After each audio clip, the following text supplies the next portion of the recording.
Hello, faithful viewers, and welcome to Mr.Who Reviews, where today I'll be reviewing Doctor Who Season 3, Episode 1, Smith and Jones. In this season, there are a few new things. A new companion, some new aliens, good and bad, a new suit for Doctor, or some new clothes all around, and a new sonic screwdriver. There may be some characters from other stories come back, or other actors from other stories come back, but they're all newness. Anyway, this episode introduces us to the new companion of the season, Martha Jones, a medical student that kind of has a complicated family life. I think her mother and father are divorced, they don't really say, but the father does have a trophy wife who is kind of a gold digger. And her brother and sister, I don't think they really do much for the plot of the series until the near end or the halfway point. But anyway, she's gone to the hospital where she's studying to be a doctor, where this man walks up and takes his tie off and walks off. And when she gets into the hospital, the same man is in there in his pajamas and on a bed. And it's the doctor, so a lot of awareness in this. And then the hospital gets sent to the moon by a rain scope or whatever it's called. Like, can't remember. I'm getting introduced to one of the best aliens I think the show's ever done, the Sedoon, a police for hire. They just think of the Punisher if there's a load of them, like an army or something. That's what they're like. Like, one of the guys in the hospital just breaks a vase, whatever you want to say, on one of their heads, and they execute him. It's just great. And they're here because they're trying to find a plasma ball. Think of a space vampire leaks, but she has a straw to suck your blood. And she's not really sucking more of, assimilates it into her. So whatever species blood she drinks, her DNA will be that. Like, she's drinking human blood, so when the Doom scanner, she's detonated as human. And there are just two stereotypes in this.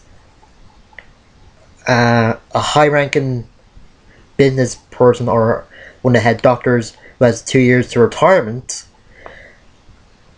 and sort of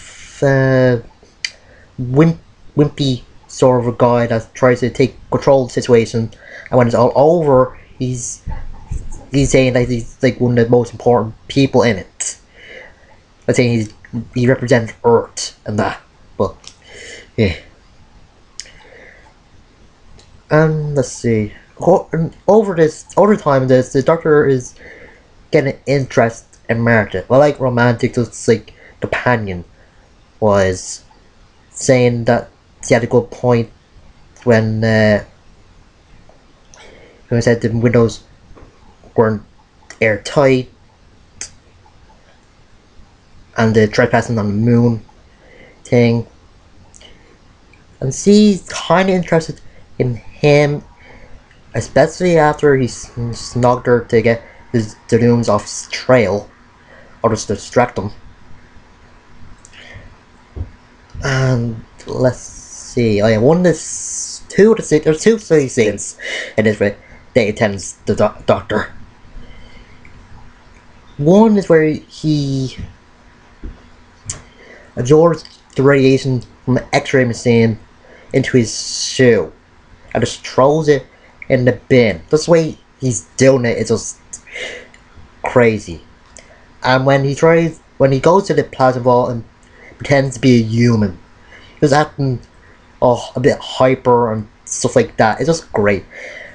And in one episode, actually in a two-part episode in this season, you see Dayton's acting chops in this when he really pretends to be human, but like doesn't pretend, just thinks he's human. I'll get to the episode soon, but it has to be one of the best. And Freeman Asman as Martha. Well, you may recognize her from Iron Man Ghost playing one of the fourth people that the Starman had assimilated with the earpiece, which she said was her cousin. Now, this isn't the first and not the last that an actress has been in an episode before being in a later one along the line. The class series has done it, and this has done it. It's just, I think it's great. It just rules out like an evil twin or something. And there's some good references in this, like Doctor saying he had a brother and that he had a laser spanner. What else?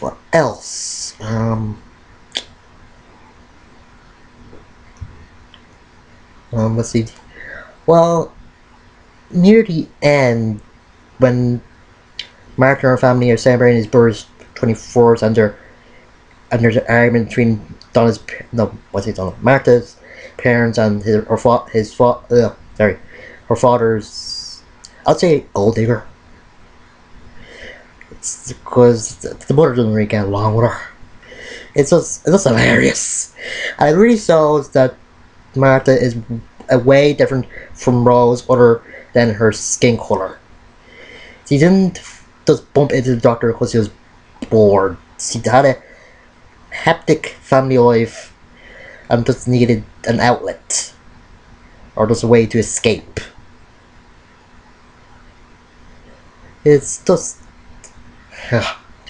oh yeah, and the Plamival's henchmen, the slabs. They're just this Stig from Top Gear if he was black. Like the suits were black.